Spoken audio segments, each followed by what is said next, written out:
Israeli हमलों के जवाब में इसराइल पर ईरान के बैलिस्टिक मिसाइलों से हमले।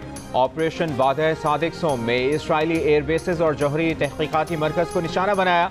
200 से ज्यादा मिसाइल फायर किए। साथ ही अमरीका, बरतानिया और फ्रांस को खबरदार कर दिया कि ईरानी मिसाइलों को रोकने की कोशिश पर उन्हें भी हदफ बनाया जा सकता है।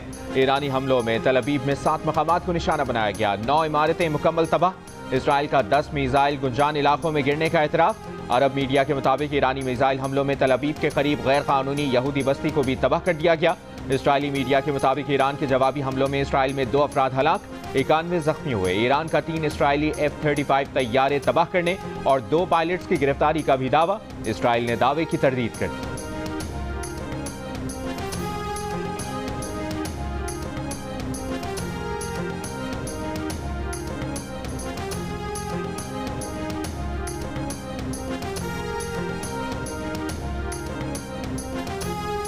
मिसाइल हमलों में 150 इसराइली अहदाफ को कामयाबी से निशाना बनाया। तल अवीव में वजारत दिफा, सनती और फौजी मराकज़ भी बराह रास्त ईरानी हमले का निशाना बने।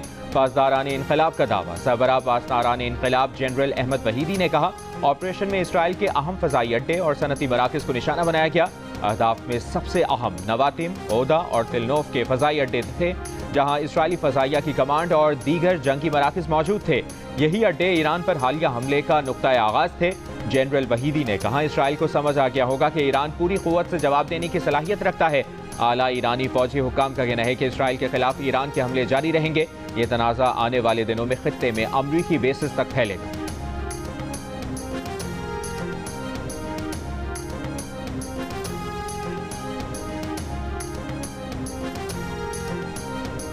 वज़ीर आज़म शहबाज शरीफ का ईरान के सदर डॉक्टर मसूद पेज़ेश्कियान से राब्ता। ईरान के खिलाफ इसराइली हमलों की शदीद मज़म्मत। कहा, पाकिस्तान ईरानी हुकूमत और बरादर अवाम के साथ मुकम्मल यकजहती में खड़ा है। इसराइली हमला ईरान की खुद मुख्तारी और इलाकाई सालिमियत की खिलाफ वर्जी है। ईरान को अक़वाम मुत्तहिदा के चार्टर के तहत अपने दिफा का हक हासिल है।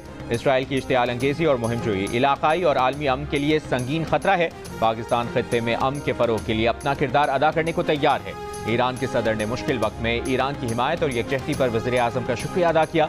बिलखुसूस अक़वाम मुत्तहिदा की सलामती काउंसिल में ईरान की हिमायत पर वज़ीर आज़म का शुक्रिया अदा किया। कहा, ये दोनों ममालिक के दरमियान करीबी और बिरादराना ताल्लुकात का अक्कास है।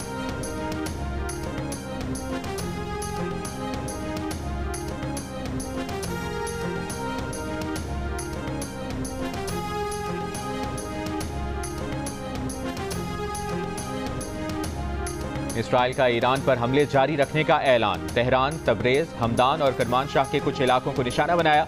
तेहरान में 14 मंजिला रिहायशी इमारत पर इसराइली हमले। 20 बच्चों समेत 60 ईरानी शहरी शहीद। 2 रोज़ में शहीद जौहरी साइंसदानों की तादाद 9 हो गई। तेहरान, इस्फहान, तबरेज़ और शिराज में इसराइल के हमले। तेहरान के मेहराबाद एयरपोर्ट को भी निशाना बनाया। जिंजान मिलिट्री बेस को भी निशाना बनाया। हमले का हदफ एयरपोर्ट पर लड़ाका तैयारों का हैंगर था। इसराइली वज़ीर दिफा ने खबरदार किया कि अगर ईरान ने इसराइली शहरियों पर मिसाइल हमले जारी रखे तो तेहरान जल जाएगा। शहरी इलाकों पर मिसाइल दागकर ईरान ने सुर्ख लकीर पामाल की, जिसका खुमियाजा भुगतना होगा। इसराइली हमलों के बाद ईरान का आबनाए हर्मुज़ बंद करने पर गौर। ईरानी मीडिया के मुताबिक खलीज फारिस की आबनाए हर्मुज़ से रोजाना 17 मिलियन बैरल से ज़ायद तेल की तरसील होती है। ईरान और अमरीका के दरमियान इतवार को होने वाले मुज़ाकरात मनसूख कर दिए गए।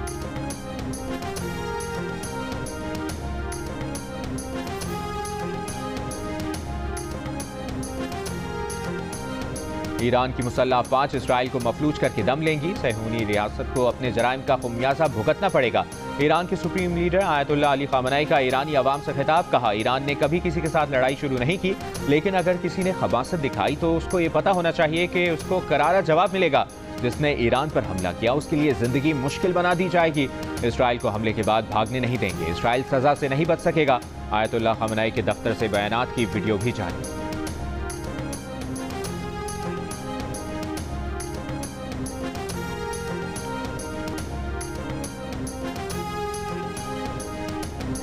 ईरान की जौहरी साइट फर्दो को इसराइली हमले में महदूद नुकसान पहुंचने की तस्दीक। तर्जुमान ईरानी एटमी तवानाई एजेंसी का कहना है कि फर्दो अफसूद की मरकज़ के कुछ हिस्सों को मामूली नुकसान पहुंचा है। फर्दो अफसूद की मरकज़ से बड़ी मिकदार में सामान और मवाद पहले ही मुंतकिल कर चुके थे। ईरान का सरहदी इलाके सलमास में जासूसी मिशन पर मौजूद इसराइली ड्रोन्स मार गिराने का दावा। इसराइली हमले में मुसल्लह अफवाज के मजीद 2 deputy commander major Mehdi Rabbani और मेजर गुलाम रजा मेहराबी की शहादत की तस्दीक। ये वाज़ेह नहीं कि ईरानी डिप्टी कमांडर्स की शहादत कल से अब तक किस इसराइली हमले में हुई।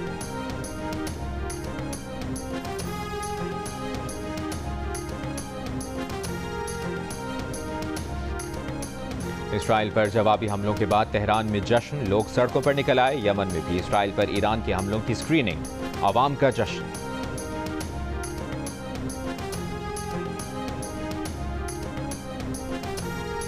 अमरीकी सदर ट्रंप की सऊदी वली अहद मोहम्मद बिन सलमान से फोन पर गुफ्तगू। ईरान इसराइल तनाव खत्म करने और बातचीत से मसला हल करने पर इत्तफाक। कतरी अमीर की भी अमरीकी सदर से फोन पर गुफ्तगू। ईरान इसराइल कशीदगी में कमी और सिफारती हल पर तबादला ख्याल। रूसी सदर का ईरानी हम मनसब और इसराइली वज़ीर आज़म से राबता। इसराइल ईरान जंग रोकने के लिए सालिसी की पेशकश।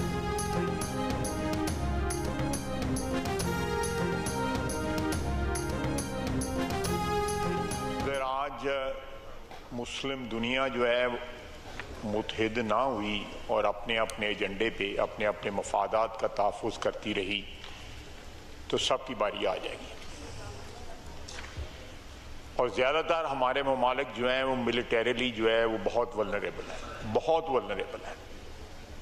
उनके पास बड़ा असला होगा, बड़े मॉडर्न जहाज़ होंगे, इक्विपमेंट बड़ी कुछ होगी, लेकिन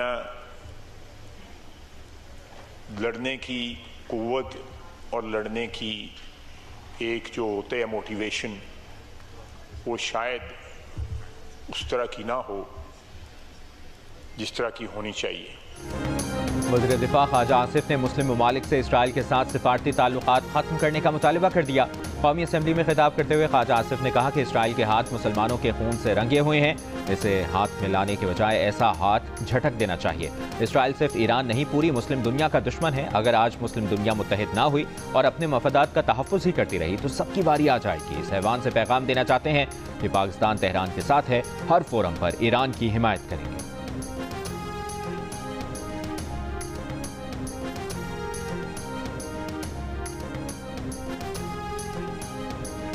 विफाकी वज़ीर इत्तलाआत अतातार ने कहा है कि इसराइली जारहियत के खिलाफ ईरान को अपने दिफा का हक हासिल है।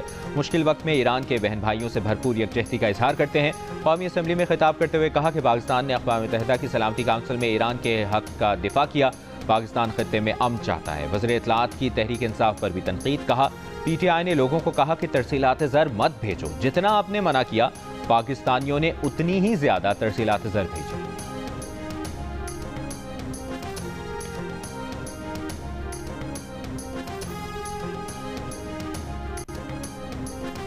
भारत ने ईरान पर इसराइली हमलों की मसम्मत करने वाले SCO के बयान से लाताल्लुकी का इजहार कर दिया। भारतीय वज़ारत ख़ारजा से जारी एक बयान में कहा गया कि इसराइल ईरान कशीदगी से मुतालिक SCO के बयान पर होने वाली बातचीत में भारत ने शिरकत ही नहीं की।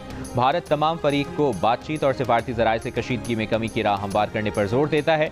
इससे कबल SCO ने इसराइली हमले की शदीद अल्फाज में मसम्मत करते हुए इसराइली तर्ज़ अमल को बैनुल अक़वामी और इलाक़ाई सिक्योरिटी के लिए नुकसानदेह करार दिया था।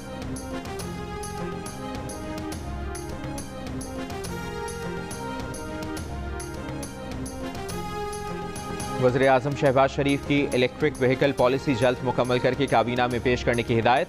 मुतल्लिका इजलास में इलेक्ट्रिक मोटरसाइकिल, स्कूटीज, 3 व्हीलर्स, गाड़ियों और बसों के फ़रोग़ के लिए इक़दाम की हिदायत। शहबाज शरीफ ने कहा कि इलेक्ट्रिक व्हीकल्स के लिए चार्जिंग स्टेशन और बैटरी स्वीपिंग स्टेशन के क़याम को भी यकीनी बनाया जाए। 2 व्हीलर्स और 3 व्हीलर्स की तैयारी के लिए सनतों को सहूलत फराहम की जाए।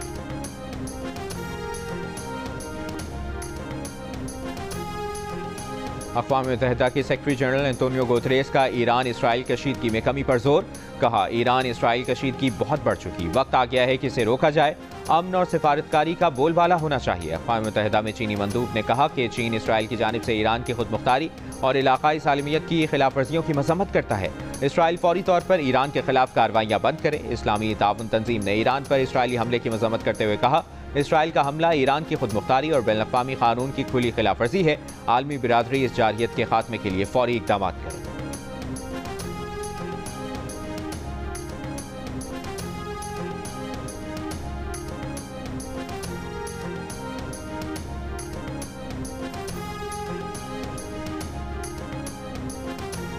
कैथोलिक मसीहियों के रूहानी पेशवा पोप लियो की ईरान और इसराइल से अक्ल व दानिश से काम लेने और मुकालमे का रास्ता इख्तियार करने की अपील। सेंट पीटर्स बेसिलिका में खिताब करते हुए कहा, सूरत हाल पर तशवीश है, किसी को भी दूसरे के वजूद को खतरे में डालने का हक नहीं।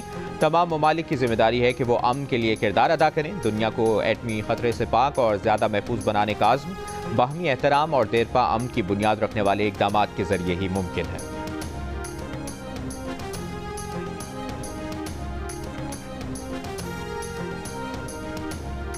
इसराइल ने मुआशी और तवानाई इंफ्रास्ट्रक्चर पर हमला किया तो फौरी रद्द-ए-अमल देंगे। ईरान ने आलमी बिरादरी पर वाज़ेह कर दिया। ईरानी वज़ीर ख़ारजा अब्बास इराक़ची का कहना है कि इसराइली हमले के शिकार ईरान से तहम्मुल का मुतालिबा गैर मुनसिफाना है।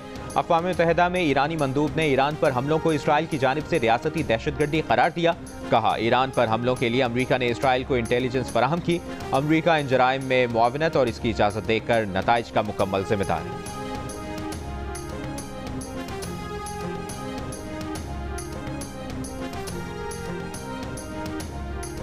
अमरीका ने खबरदार किया है कि ईरान ने अमरीकी शहरियों, अड्डों या दीगर बुनियादी ढांचे को निशाना बनाया तो इसके संगीन नताइज बरामद होंगे। सलामती काउंसिल में बयान में कहा कि इसराइल का ईरान पर हमला अपने दिफा के लिए ज़रूरी है। ईरान कभी भी जौहरी हथियार हासिल ना कर सके, इसके लिए कोशिशें जारी रखेंगे। ईरानी क़यादत का इस वक्त मुज़ाकरात करना दानिशमंदाना होगा। अमरीका को इसराइली हमलों की इत्तला पहले से दे दी गई थी, लेकिन अमरीका हमलों में मुलव्विस नहीं।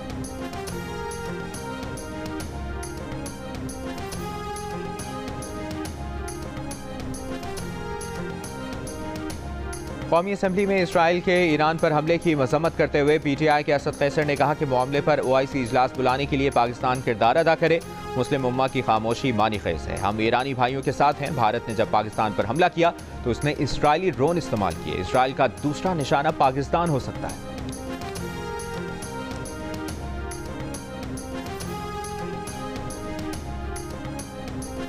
मसला कश्मीर हल कराने के लिए सदर ट्रंप की पेशकश को खुशामदीद कहते हैं। बिलावल भुट्टो की सिफारती वफ़द के हमरा यूरोपियन प्रेस क्लब ब्रसल्स में प्रेस कॉन्फ्रेंस। कहा, पाकिस्तान भारत के साथ हर मसले पर बातचीत से हल करने का ख्वाहिशमंद है। सबको यही पैगाम दे रहे हैं कि वो खत्ते में अमन के लिए किरदार अदा करे। बिलावल ने कहा कि अगर भारत को लगता है कि दहशतगर्दी उसका सबसे बड़ा चैलेंज है तो वो पाकिस्तान के साथ बैठ जाए और इस मसले को हल करने की कोशिश करे। बिलावल भुट्टो जरदारी की आलमी बिरादरी से इसराइल ईरान जंगबंदी के लिए किरदार अदा करने की भी अपील। कहा, दुनिया इस जंग के तवील होने या तीसरी आलमी जंग की मुतहम्मिल नहीं हो सकती।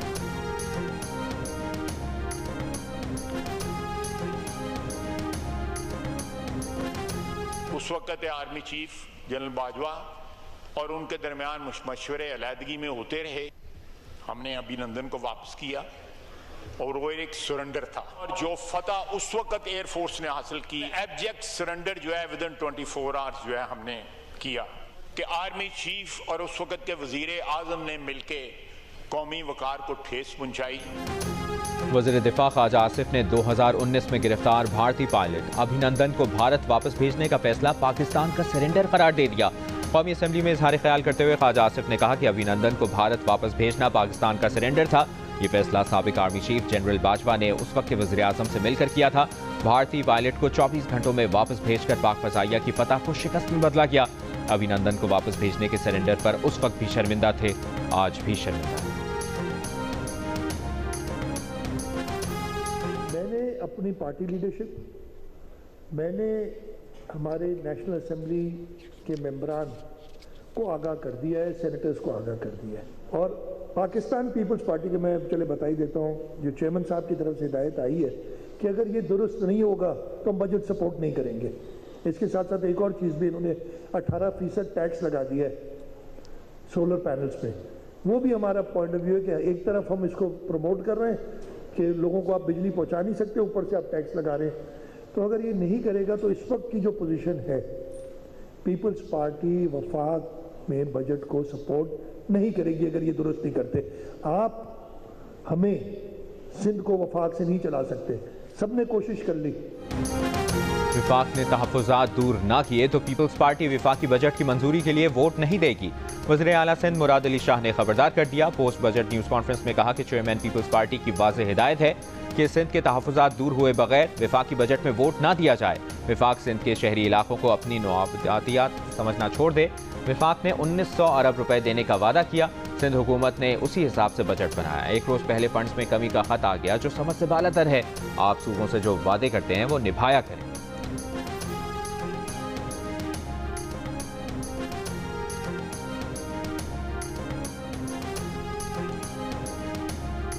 मुशीर खजाना खैबर पख्तूनख्वा मुजम्मिल असलम का कहना है कि वफाकी बजट में खैबर पख्तूनख्वा का हिस्सा कम रखा गया है। कबायली अजला के करंट बजट में रवा साल 47 अरब रुपए सूबे ने अपनी जेब से खर्च किए।